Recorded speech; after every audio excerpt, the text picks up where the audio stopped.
пришлось вручную крутить, заводить машину.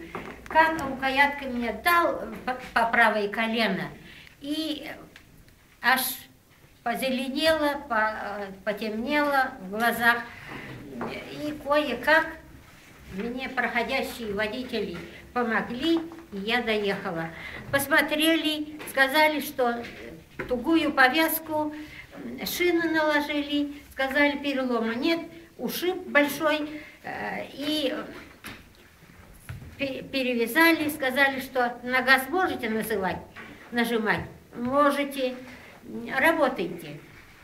И в это время от отца прислали без вести пропавший.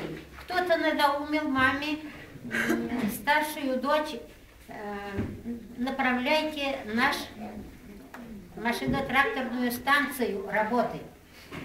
И я туда приехала, и меня нагрузили.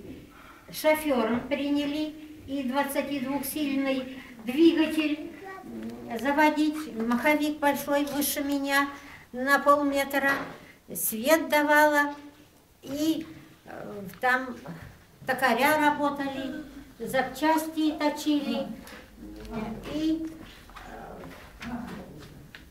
привезли утиль, разбитые машины, и мы собирали машину. С одной девушкой мы грузовую машину полуторку собрали. И вот такую бирочку прицепили, и от девушек таких-то подарок фронту. Отвезли на железнодорожный путь, на станцию и отправили. Оттуда мы получили благодарственное письмо. Вот после этого первый, ну, правда, вот это вручили.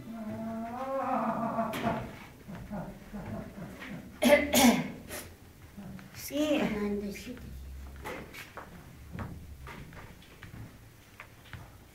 что дальше? И пришлось, в районе осталась одна единственная машина, весь район обслуживала.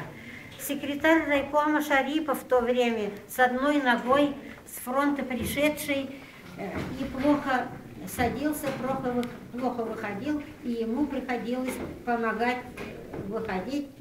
И однажды возила его в Туймазу на железнодорожную станцию в Уфу, на совещание надо было ехать. Под утро, на рассвете, чуть на одну секунду заснула, видимо, я. Силы нет, голодный, и открывая глаза, 10 метров остается до Чалмалинского моста, чуть под мост не упала.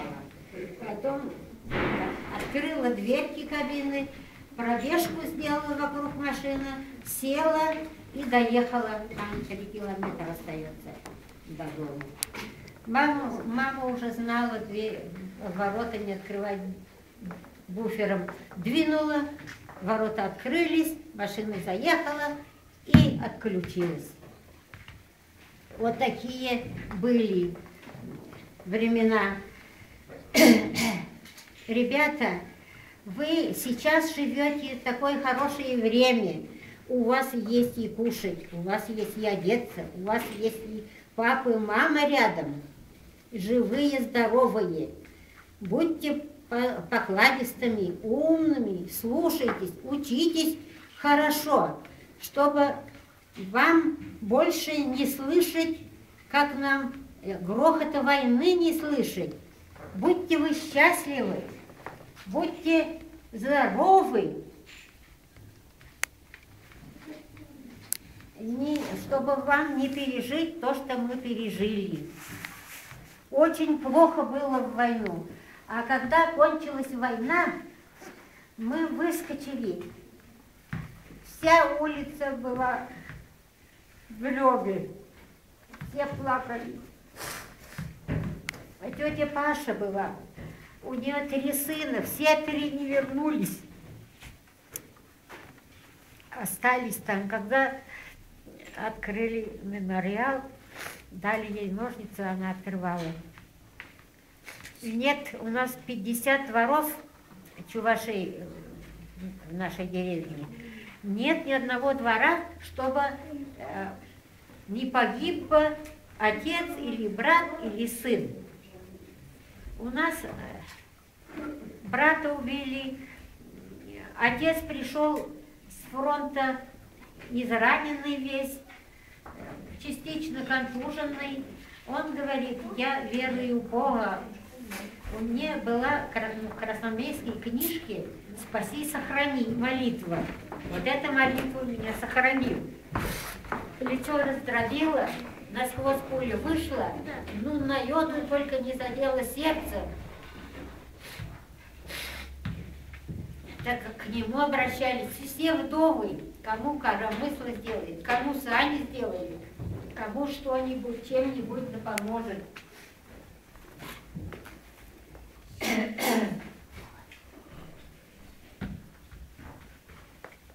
Вот такие времена были. Очень трудно было войну. Я уже потом пожалела, что меня мама вернула обратно домой, чтобы работать в этом МТСе. Думаю, в другой раз думала, если бы я была в армии, я бы досыта как сыта была. Ну, не так. Все так получилось. Ну, так что цените жизнь.